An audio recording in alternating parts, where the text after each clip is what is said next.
Hi, എല്ലാവർക്കും നമസ്കാരം. എൻ്റെ പുതിയ ഒരു വീഡിയോയിലേക്ക് എല്ലാവർക്കും സ്വാഗതം. ഇന്ന് ബ്രേക്ക്ഫാസ്റ്റിന് ഒരു ചക്കപ്പുഴുക്കായാലോ? അപ്പം ഞാൻ എങ്ങനെയാണ് കുക്കറിൽ ചക്ക പുഴുങ്ങുന്നതെന്നൊന്ന് കാണിച്ചു തരാം കേട്ടോ. ഇന്നാൾ ഞാൻ അപ്പച്ചെമ്പിൽ ആവിക്ക് വെച്ച് എങ്ങനെയാണ് ഒട്ടും വെള്ളം ചേർക്കാതെ അരപ്പിനകത്ത് പോലും വെള്ളം ഒഴിക്കാതെ എങ്ങനെയാണ് ചക്ക പുഴുങ്ങുന്നതെന്ന് കാണിച്ചായിരുന്നു. ഇന്ന് ഞാൻ കുക്കറിനകത്താണ് ചക്ക പുഴുങ്ങുന്നത്. ഇപ്പം നിങ്ങളുടെ ചക്കയൊക്കെ തീർന്നിട്ടുണ്ടാവുമോ? ചിലർക്കൊക്കെ എങ്കിലും കാണുമായിരിക്കും. എങ്കിലും മഴ പെയ്തതുകൊണ്ട് വെള്ളം കുടിച്ചിട്ടുണ്ടാകും അല്ലേ? ഇത് കണ്ടോ, ഒട്ടും വെള്ളം കുടിക്കാത്ത ചക്ക എനിക്ക് കിട്ടി. അപ്പം ഞാൻ ലേശം വെള്ളം ചേർത്തിട്ട് തന്നെ കുക്കറിനകത്ത് പെട്ടെന്ന് എളുപ്പത്തിൽ എങ്ങനെ ഒരു ചക്കപ്പുഴുക്ക് തയ്യാറാക്കാമെന്നുള്ളത് നിങ്ങൾക്ക് കാണിച്ചു തരാം കേട്ടോ. അപ്പം അതിനായിട്ട് ഇത്രയും അരിഞ്ഞ ചക്ക, ചെറിയ ഒരു മീഡിയം സൈസ് ചക്കയുടെ ഒരു മുറിയാണ് അരിഞ്ഞു വെച്ചിരിക്കുന്നത്. ഇനി അതിനെ ഞാൻ കുക്കറിലേക്ക് മാറ്റാം.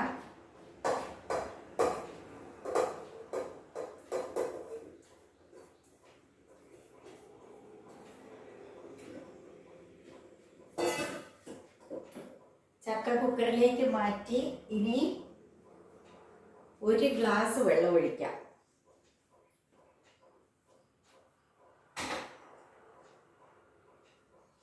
ഈ കുക്കറിന് ഒരു ഹാഫിന് മുകളിലുണ്ട് ചക്ക. അത് വേകുമ്പോൾ അങ്ങോട്ട് അവിഞ്ഞ് താന്നോളും.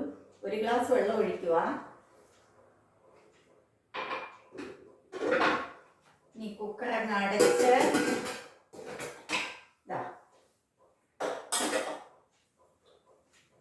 സ്റ്റൗ കത്തിക്കാം.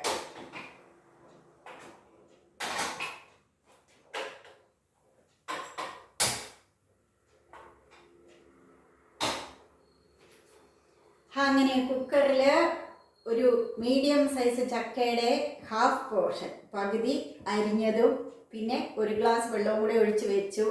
ഇനി അതിന് ചൂടായി ആവി മുകളിലേക്ക് വരാൻ നേരത്ത് വിസിലിടണം. എന്നിട്ട് ഒരു വിസിൽ വന്നു കഴിയുമ്പോൾ ഓഫാക്കണം.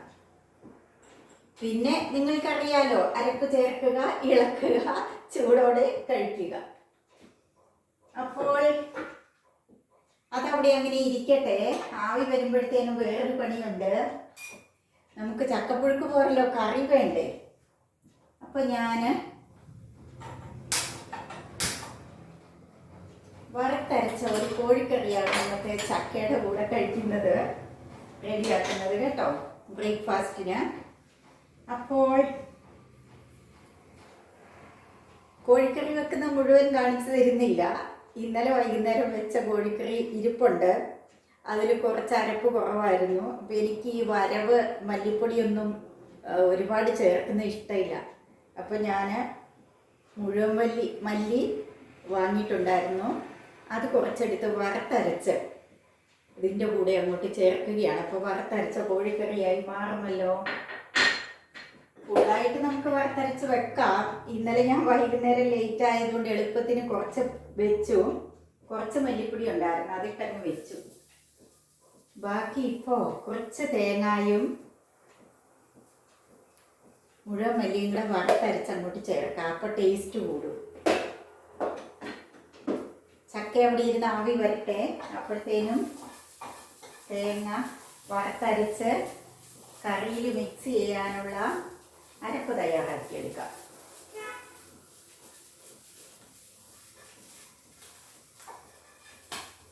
തേങ്ങയൊന്ന് ബ്രൗൺ കളറായി വന്നോട്ടെ.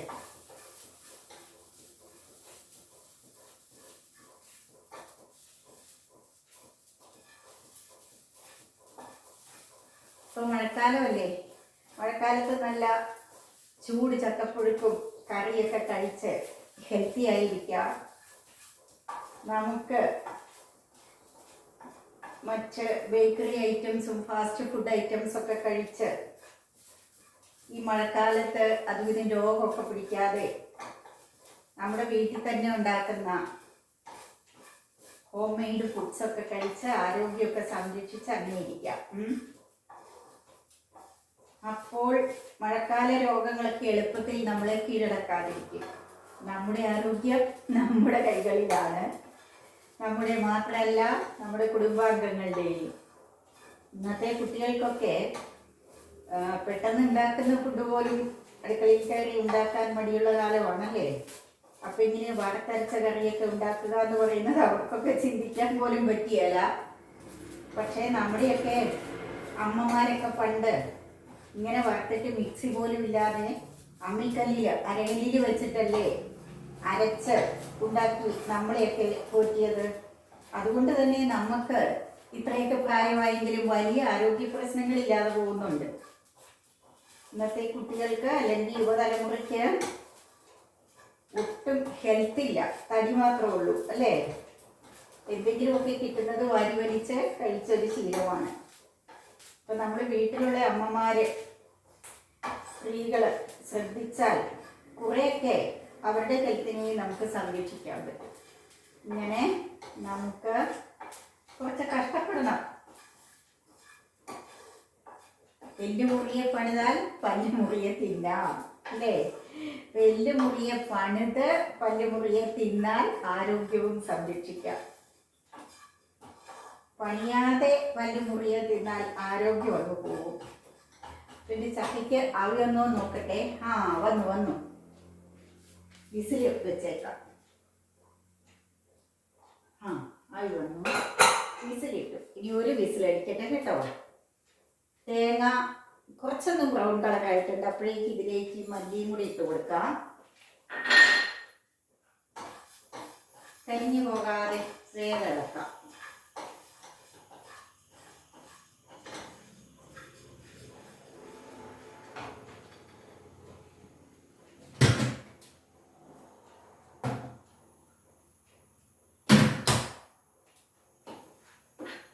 ഒരു ലേശം മുളക് പൊടിയും കൂടി ഇട്ട് കൊടുക്കണം ഇതിനകത്തെ. ഈ മുളകാണെങ്കിൽ ഞാൻ തനിയെ കഴുകി ഉണക്കിയിട്ട് ഞാൻ തനിയെ പൊടിച്ചെടുത്ത പൊടിയാണ് കേട്ടോ.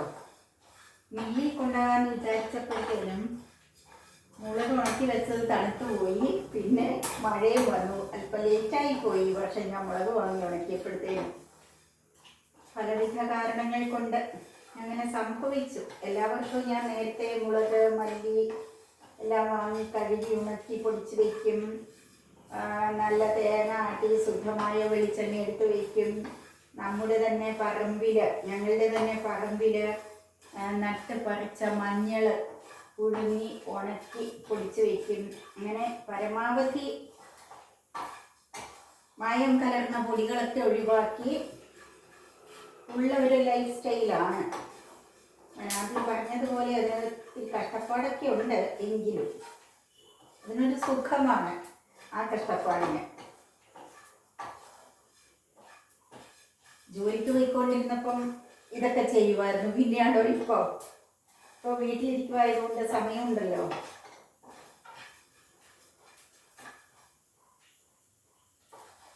മല്ലിയൊക്കെ ഒന്ന് പൊട്ടാൻ തുടങ്ങിയിട്ടുണ്ട്. അപ്പോൾ മല്ലി മൂത്തു എന്ന് വിചാരിക്കാം.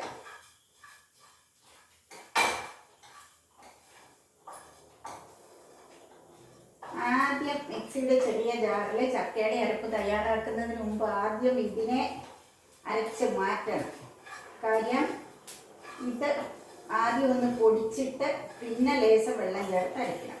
അപ്പോൾ ആദ്യം ചക്കയുടെ അരപ്പ് റെഡിയാക്കി കഴിഞ്ഞാലേ ഇതിൽ വന്നു ഞാൻ നോക്കാം. അതല്പം ഒന്ന് തണുക്കട്ടെ. അപ്പോഴേക്കും ഇതിനെയും അരച്ചെടുക്കാം. ചക്കയുടെ അരപ്പും റെഡിയാക്കാം. അപ്പോൾ ഇത് നമ്മൾ പച്ചവെള്ളം ഒഴിച്ചരച്ചാൽ ഈ വറുത്തരയ്ക്കുന്നതിന് ഇഫക്റ്റ് പോകും. ആ നല്ല ബ്രൗൺ കളർ കിട്ടിയല്ല. അപ്പോൾ വറുത്തരയ്ക്കുന്ന ആ അരപ്പിനകത്ത് നമ്മൾ ലൈറ്റ് ചൂടുവെള്ളം, ഇളം ചൂടുവെള്ളം ഉപയോഗിച്ചാണ് അരയ്ക്കേണ്ടത്. അപ്പോഴേ ആ ബ്രൗൺ കളറിൽ കിട്ടുള്ളൂ. അതുപോലെ മിക്സിയുടെ ജാറിനകം ഉണങ്ങിയിരിക്കണം, എന്നാലേ ഇതാദ്യം പൊടിഞ്ഞു കിട്ടുള്ളൂ. അപ്പോൾ കുക്കിംഗ് എന്ന് പറയുന്ന അത്ര ഈസി കാര്യമൊന്നുമല്ല. വളരെ ശ്രദ്ധാപൂർവം PhD ചെയ്യുന്ന ഒരു സ്റ്റുഡൻറ്റിൻ്റെ മാതിരി നല്ല ശ്രദ്ധയോടെ ഏകാഗ്രതയോടെ ചെയ്യണം. ഒരു പൊടിക്ക് അങ്ങോട്ടോ അങ്ങോട്ടോ മാറിപ്പോയാൽ പാകം തെറ്റും, ടേസ്റ്റ് മാറും. നളപാകം എന്നൊക്കെ കേട്ടിട്ടില്ലേ? ഓരോ ഐറ്റം ഉണ്ടാക്കുമ്പോഴും അതിന് ഓരോ പാകമുണ്ട്. അപ്പം തേങ്ങ മൂത്തു, മല്ലി മൂത്തു. ഇനി അതിലേക്ക് ഒരു സ്പൂൺ മുളക് പൊടിയും കൂടി ഇട്ട് കൊടുക്കുക. അത് മതി. കുറച്ച് മുളക് പൊടി അരപ്പൊക്കെ ഇന്നലെ ചേർത്ത് വെച്ചതായതുകൊണ്ട് ലേശം മുളക് പൊടി ഇട്ടാൽ പിന്നെ തീ അങ്ങ് ഓഫാക്കിയിട്ട് വറക്കാം, അല്ലെങ്കിൽ കരിഞ്ഞു പോകും. ഇതേ കണ്ടോ എൻ്റെ ചുമ വരുന്നു മുളക് പൊടി ഇട്ട് കഴിഞ്ഞപ്പോൾ. തേങ്ങയും മുഴുവൻ മല്ലിയും അല്പം മുളക് പൊടിയും കൂടി ഞാനിവിടെ ഇങ്ങനെ വറുത്ത് റെഡിയാക്കിയിട്ടുണ്ട്. ഇനി ഇതിനെ മിക്സിയുടെ ചെറിയ ജാറിലേക്ക് കോരി മാറ്റാം.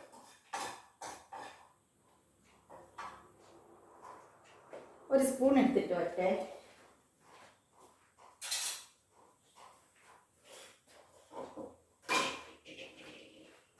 ദേ വന്നു, ദാ പോയി, ദേ വന്നു. ഇതിനെ മിക്സിയുടെ ജാറിലേക്ക് കോരി മാറ്റാം.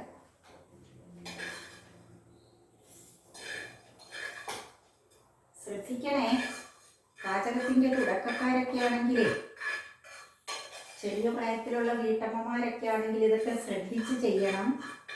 കാരണം കൈ കൊള്ളും. എനിക്ക് പണ്ട് എപ്പോഴും ജോലിക്ക് പൊയ്ക്കൊണ്ടിരുന്നപ്പോൾ എപ്പോഴും എൻ്റെ കൈ നിറയെ പാടായിരുന്നു. എവിടെയെങ്കിലും ഒക്കെ കൊണ്ട് കുത്തും. പഴുത്തിരിക്കുന്ന ചീനിച്ചട്ടിയുടെ പിടിയിൽ, കുഴയിൽ, അല്ലെങ്കിൽ ചെരുവത്തിൻ്റെ വക്കിൽ, അതല്ലെങ്കിൽ ഈ പാനിൻ്റെ അറ്റത്ത്, അല്ലെങ്കിൽ കുക്കറിലൊക്കെ കൊണ്ട് കുത്തുമായിരുന്നു. ഇപ്പം ഏതായാലും ഇതിനെ ഒന്ന് പൊടിച്ചെടുക്കാം, പിന്നെ അരച്ചെടുക്കാം. ഞാൻ 1 സെക്കൻഡ് വെയിറ്റ് ചെയ്യൂ, പൊടിച്ചിട്ട് കാണിച്ചു തരാം.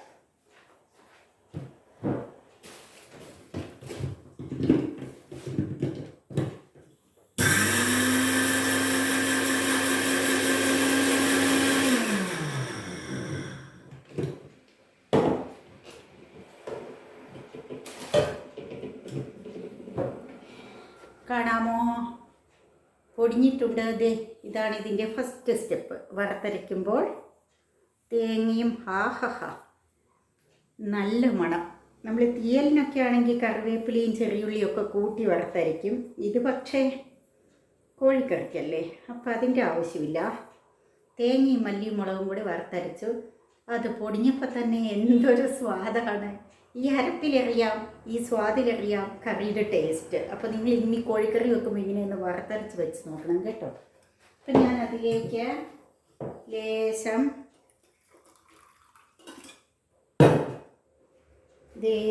ലൈറ്റ് ചൂടുവെള്ളം ഒഴിച്ചു. ജസ്റ്റ് ഇതിനെ ഒന്നുകൂടെ അരച്ചിട്ട് ഇപ്പോൾ വരും.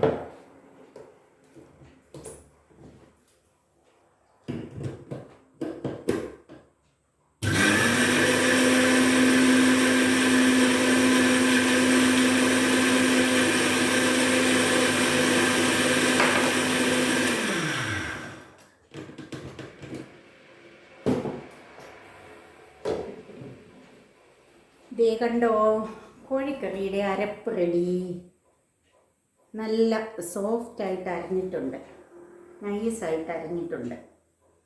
ഇനി ഇത് കറിയിലൊഴിച്ച് കറിയെ തിളപ്പിക്കാം. അതവിടെ ഇരിക്കട്ടെ. ഇനി നമുക്ക് നമ്മുടെ ചക്ക ഏത് വരത്തില്ലാട്ടോ. ആയിട്ടില്ല, ഇപ്പം ആകും കേട്ടോ.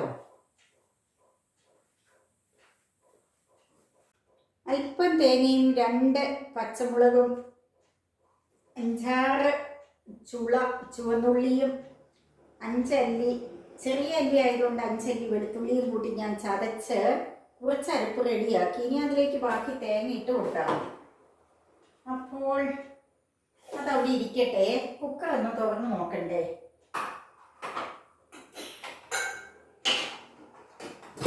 കുക്കർ തുറന്ന് നോക്കി. ലാവിയൊക്കെ പൊങ്ങുന്നുണ്ട്. ചക്ക ഇതാ വെന്തിരിപ്പുണ്ട്. ഇനി ആ വെന്ത ചക്കയിലേക്ക് ഇത്തിരി മഞ്ഞൾപ്പൊടിയും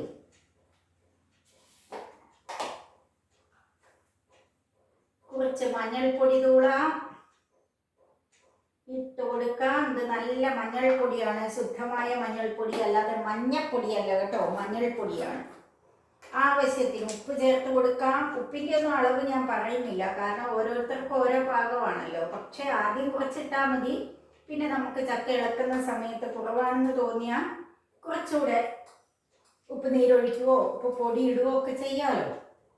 ആദ്യം കൂടുതലിട്ടാൽ കൂടി പോകുമെന്ന് എല്ലാവർക്കും അറിയാം അല്ലേ. അപ്പോൾ ഇതിനെ ഒന്ന് കുടഞ്ഞ് ഈ ഉപ്പും മഞ്ഞളും ഒക്കെ എല്ലായിടത്തേക്കും ഒന്ന് ആകട്ടെ കേട്ടോ. അപ്പോൾ വെച്ചു. തീ നമ്മൾ ഓഫ് ചെയ്തേക്കുവാന്ന് ഓർക്കണേ. തീ ഇനി കത്തിച്ചു കൊടുത്താൽ മതി. എന്നിട്ട് ജസ്റ്റ് അരപ്പൊന്ന് വേകാൻ വേണ്ടി 1 മിനിറ്റ് ചെറിയ തീയിലൊന്ന് ലോ ഫ്ലെയിമിലൊന്ന് വെച്ചാൽ മതി. ഇനി നമ്മളങ്ങനെ വെള്ളം ഒഴിക്കുന്നില്ലല്ലോ. ചക്ക ആവശ്യത്തിന് വെന്തിട്ടുണ്ട്. ഇതേ ഒട്ടും വെള്ളം കുടിച്ചിട്ടില്ല കേട്ടോ. അപ്പോൾ അരപ്പിനെ ഇട്ടു. ബാക്കി തേങ്ങയും കൂടി ഇട്ടു. തേങ്ങ നല്ലപോലെ ചേർക്കുന്നത് നല്ലതാണ്. ചക്കപ്പുഴുക്കിനും കപ്പപ്പുഴുക്കിനൊക്കെ ടേസ്റ്റ് കൂടും. ഇനി കറിവേപ്പില ഞാൻ അരച്ചില്ല, കാരണം അരച്ചു കഴിഞ്ഞാൽ അങ്ങ് വല്ലാണ്ട് അരിഞ്ഞു പോകുമല്ലോ. ഇങ്ങനെയൊന്ന് മുറിച്ചങ്ങിടാം. നല്ല ശുദ്ധമായ കറിവേപ്പില, വാങ്ങിയ കറിവേപ്പില അല്ല കേട്ടോ. അപ്പോൾ കറിവേപ്പിലയൊക്കെ ധാരാളം ഇട്ട് കഴിഞ്ഞാൽ പുഴുക്കിന് ടേസ്റ്റ് കൂടും. അപ്പോൾ ഒരു പൊടിക്ക് വെള്ളം ഒഴിക്കാം. കാരണം അരപ്പിലേക്ക് ഒരു ഇത്തിരി ആവി വരണ്ടേ, കുക്കറിൻ്റെ ചോട്ടിൽ പിടിക്കരുതല്ലോ. സ്വല്പം വെള്ളം ഒഴിച്ചു, വീണ്ടും അടച്ചു. ഇനി വെയിറ്റ് ഒന്നും ഇടണ്ട, ജസ്റ്റ് ആവി വന്നാൽ മതി. ഒന്ന് തീ കത്തിച്ചു കൊടുക്കാം. ജസ്റ്റ് ഒരാവി വരട്ടെ.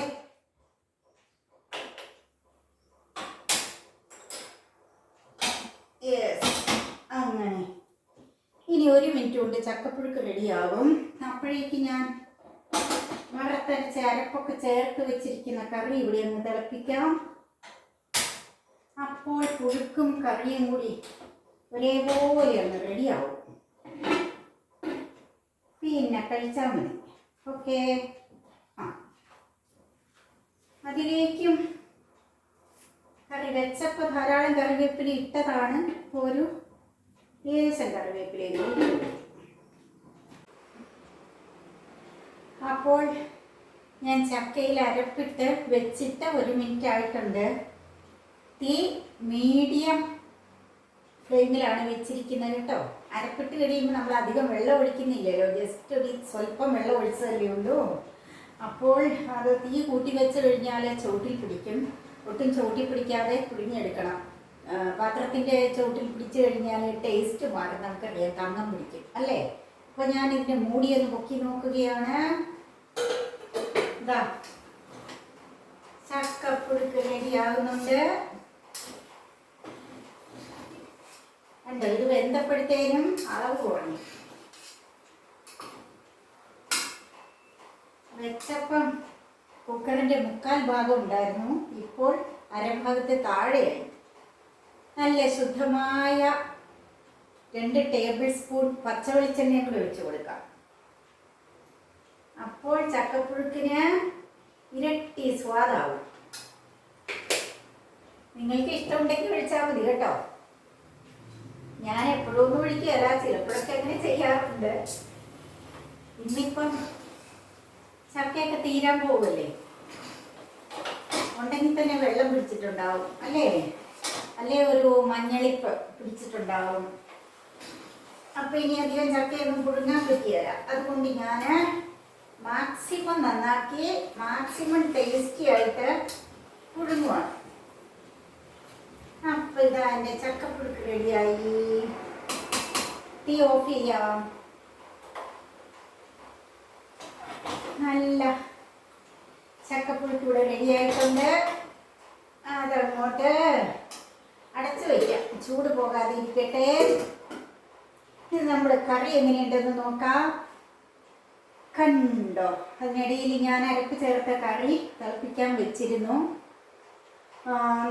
അരപ്പ് ഇപ്പോൾ റെഡിയാക്കിയ കുറച്ച് അരപ്പും കൂടെ മിക്സ് ചെയ്തത് കൊണ്ട് 5 മിനിറ്റ് തിളച്ച കറി ഇപ്പം വെന്തിട്ടുണ്ട്. അതും ഓഫാക്കി. വറുത്തരച്ച കോഴിക്കറിയുടെ മണവും നല്ല ചക്കപ്പുഴുക്കും കൂടി എന്നെ കൊതിപ്പിക്കുന്നു. അതിൻ്റെ മണവും രുചിയും ഒക്കെ അറിയാൻ തിരക്കായി. ഇനി ഒന്ന് കഴിച്ചു നോക്കാം, നിങ്ങളെ കാണിച്ചു തരാം. അതിൻ്റെ ടേസ്റ്റ് ഞാൻ ഷെയർ ചെയ്യാം. ഇന്നത്തെ ബ്രേക്ക്ഫാസ്റ്റ് എന്താണെന്നറിയാവോ? നല്ല ചൂട് ചക്കപ്പുഴുക്ക്. ആ, കറി എന്നാന്ന് ചോദിക്ക്. കറിയോ? കറി എന്നതാ? ചിക്കൻ. എങ്ങനെയാ വെച്ചേ? ടേസ്റ്റ് ചെയ്ത് നോക്കിക്കേ. ഇതൊക്കെ പറയാം. കളർ വ്യത്യാസമുണ്ട്. നല്ല വറുത്തരച്ച ചിക്കൻ കറി.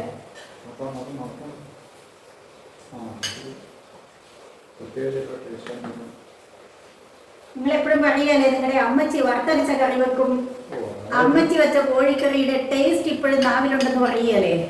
അതുകൊണ്ട് ഞാൻ ഇന്ന് കുറച്ച് കഷ്ടപ്പെട്ടാണേലും അങ്ങ് വറുത്തരച്ച് വെച്ചു. കഴിച്ചു നോക്കിക്കേ. മഴക്കാലത്ത് ഇത് ഏതാണ്ട് ഒരു ലാസ്റ്റ് ചക്കയൊക്കെ ആയിരിക്കും തോന്നുന്നു. ഇനി കിട്ടിയാലേ ഉള്ളൂ. അതുകൊണ്ട് ഞാൻ പരമാവധി ടേസ്റ്റി ആയിട്ട് വറുത്തരച്ചൊക്കെ അങ്ങ് വെച്ചു. കഴിച്ചു നോക്കി അഭിപ്രായം പറഞ്ഞോ.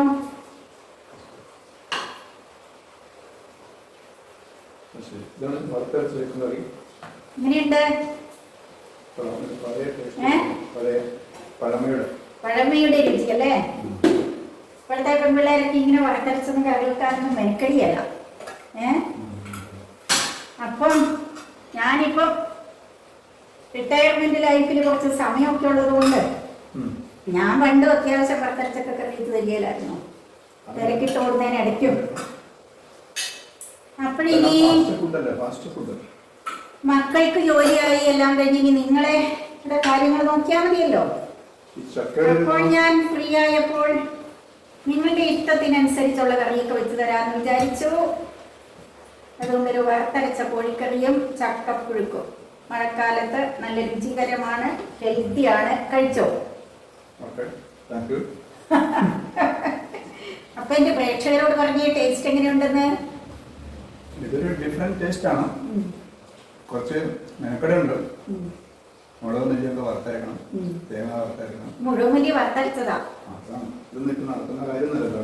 എല്ലാരും വരവ് പൊടിയൊക്കെ കുടഞ്ഞിട്ടൊക്കെ വെക്കും അല്ലേ? ഫാസ്റ്റ് ഫുഡും ഫാസ്റ്റ് ലൈഫും ഫാസ്റ്റ് രോഗങ്ങളും ഫാസ്റ്റ് ഡെത്തും ഫാസ്റ്റ് ഡെത്തും. ചക്ക എന്ന് വെച്ചാൽ ചക്ക ഇപ്പം ആർക്കും വേണ്ട എന്നൊക്കെ പണ്ട് വിചാരിച്ചു. ഇപ്പം ഏറ്റവും ഡിമാൻഡുള്ള സാധനമാണ് ചക്ക. ഇത് ഉണ്ടാക്കി കഴിക്കണം കുറച്ച് ടൈം വേണം. ഒരാളൊറ്റയ്ക്ക് ചക്ക വെട്ടി ഒരുക്കി അരിഞ്ഞ് പുഴുങ്ങി ചിക്കൻ കറിയൊക്കെ വെച്ച് വരണമെങ്കിൽ ഒരു ഹാഫ് ഡേ മൊത്തം അതായിട്ടൊക്കെ മാറ്റി വെക്കേണ്ടി വരും. പണ്ട് എന്ന് വെച്ചാൽ ഒരു വീട്ടില് വലിയപ്പൻ വല്യമ്മ അടങ്ങുന്ന വലിയ ടീമുണ്ട് ഇതിനൊക്കെ വേണ്ടി മെനക്കളെ. ഇപ്പൊ അണുകുടുംബത്തില് ഈ അണുക്കളെല്ലാം കൂടി വിചാരിച്ച് നടക്കില്ല. എന്നിട്ട് ഞാനിത് ഉണ്ടാക്കിയില്ലേ ഒറ്റയ്ക്ക്. ആ അപ്പൊ അതാണ്. അതെന്താന്ന് വെച്ചാ ഞങ്ങൾ സ്ത്രീകളുടെ കൈകളിലാണ് കുടുംബത്തിന് മൊത്തം ആരോഗ്യം. എന്നൊക്കെ പറയുന്നത് ഇപ്പൊ സ്ത്രീകൾക്കും തൊഴിലിന് പോണ്ടേ? അല്ല, ഇപ്പൊ എനിക്കിനിയിപ്പോ പറ്റുന്നത്ര കാലം എന്തായാലും അവന്റെ ആരോഗ്യം ഒരു സമ്പത്താണ്. നിങ്ങളുടെ ഹെൽത്ത്, എന്റെ ഹെൽത്ത് ഒക്കെ നോക്കാലോ. പിന്നെ മക്കൾ വീട്ടിൽ നിന്ന് കഴിക്കുന്ന സമയത്ത് അവരുടെ ഹെൽത്ത്, നമ്മൾ എന്താണോ കഴിക്കുന്നതാണ് നമ്മൾ കഴിക്കുന്ന ആരോഗ്യം. ആരോഗ്യകരമായ ഫുഡ് കഴിച്ചാൽ ആരോഗ്യം കിട്ടും. അതെ, കൂടുതൽ അനാരോഗ്യം വിളിച്ചു വരുത്തുകയാണ്. നമ്മൾ ആരോഗ്യത്തിന് വേണ്ടി വിചാരിച്ച് കഴിക്കുന്ന പല സാധനങ്ങളും നമുക്ക് യഥാർത്ഥത്തിൽ നല്ല പപ്പായ നമ്മളെ വളത്തിൽ കിട്ടുന്നതാണ്. ആപ്പിളിനേക്കാളും ഗുണമുള്ള സാധനമാണ് ഇത്. നല്ല നാടൻ പൂവമ്പഴം. നാടൻ പൂവമ്പഴം കഴിച്ചാലുണ്ടല്ലോ ആൾക്കാർക്ക് ഇപ്പൊ ഹെൽത്ത് കൂടും, ഗ്ലാമർ കൂടും. അപ്പൊ നമുക്ക് ഹെൽത്തും ഗ്ലാമറൊക്കെ കൂട്ടി പറ്റുന്നത്ര കാലം, പരമാവധി കാലം ഹെൽത്തി ആയിരിക്കാം, ഗ്ലാമർ ആയിരിക്കാം. പറയുന്നത് 60 വയസ്സിലാണ് ശരിക്കും പറഞ്ഞാൽ യുവത്വം തുടങ്ങുന്നത്. 40 മുതൽ 60 വരെയാണ് കൗമാരം. അപ്പൊ കൗമാരം കടന്നിട്ടേ ഉള്ളൂ. യുവത്വത്തിലേക്ക് പുതിയ പഠനം അനുസരിച്ച് ഞങ്ങളിപ്പം യൗവനയുക്തരാണെന്ന് മക്കളെ പറയുന്നത്. നോക്കാം, ഇനിയുള്ള ഒരു 20-25 കൊല്ലം നല്ല ആരോഗ്യത്തോടെ ജീവിക്കണമെങ്കിൽ അനുസരിച്ചുള്ള നല്ല ഫുഡ്. നല്ല ഫുഡ് എന്ന് പറഞ്ഞാൽ കോസ്റ്റ്ലി ഫുഡല്ല. മട്ടൻ ബിരിയാണി കാണുന്ന noodles, homely food, healthy food. അതായത് കാലഘട്ടത്തിൽ അതായത് സീസണിൽ ലഭിക്കുന്ന ഫ്രൂട്ട്സും കാര്യങ്ങളും ഒക്കെ കഴിച്ച് നമ്മളുടെ ചുറ്റുപാടുമുള്ള ചക്കയും മാങ്ങ ഉള്ളപ്പം ചക്കയും മാങ്ങയും കഴിക്കുക. അതേപോലെ തന്നെ നമ്മൾ പഴയ ആൾക്കാർ 12 മാസം ജീവിക്കുന്ന ഓരോരോ 3 മാസവും അന്ന് അക്കാലത്ത് കിട്ടുന്ന സാധനങ്ങൾ കഴിക്കും. ചക്ക സീസണിൽ ചക്ക, മാങ്ങ സീസണിൽ മാങ്ങ, അങ്ങനെ ഓരോരോ കാലമാണ്. ഇപ്പം കർക്കിടക മാസം തുടങ്ങുന്നത്. ഇപ്പം കാര്യമായിട്ടൊന്നും ഇനി കിട്ടാൻ പോകുന്നില്ല. ഇനിയിപ്പോൾ താളും എന്താ പറയുക ഇലയൊക്കെ തിന്ന് ഇപ്പം കുറച്ച് ജീവിക്കേണ്ടി വരും. അതിലും ഗുണങ്ങളുണ്ട്. ആയിക്കോട്ടെ. അപ്പൊ നമുക്ക് ഇനി കർക്കിടകത്തിലേക്ക് കടക്കുമ്പോൾ താളും തകരയൊക്കെ കഴിച്ച് അങ്ങനെ ചുറ്റുപാടുന്ന് കിട്ടുന്ന ഇലക്കറികളൊക്കെ കഴിച്ച് ഹെൽത്തി ആയിരിക്കാം. അപ്പൊ ഞങ്ങളുടെ ചക്കപ്പുഴുക്കും ചിക്കൻ വറുത്തരച്ച കറിയൊക്കെ നിങ്ങൾക്ക് ഇഷ്ടപ്പെട്ടു എന്ന് വിചാരിക്കുന്നു. ഇനി ചക്ക കിട്ടുമ്പോൾ ഇതേപോലെ ചിക്കനൊക്കെ വാങ്ങി വറുത്തരച്ച് കറി വെച്ചൊക്കെ നോക്കുക, അതിന്റെ ടേസ്റ്റ് ആസ്വദിക്കുക. വീഡിയോ ഇഷ്ടപ്പെട്ടുവെങ്കിൽ ലൈക്ക് ചെയ്യുക, ഷെയർ ചെയ്യുക. ഇനി വീണ്ടും മറ്റൊരു വീഡിയോയിൽ കാണാം. ബൈ. എല്ലാവർക്കും നല്ലൊരു ആരോഗ്യമുള്ള കർക്കിടക മാസം ആശംസിച്ചുകൊണ്ട് പുതിയ വീഡിയോ താങ്ക് യു.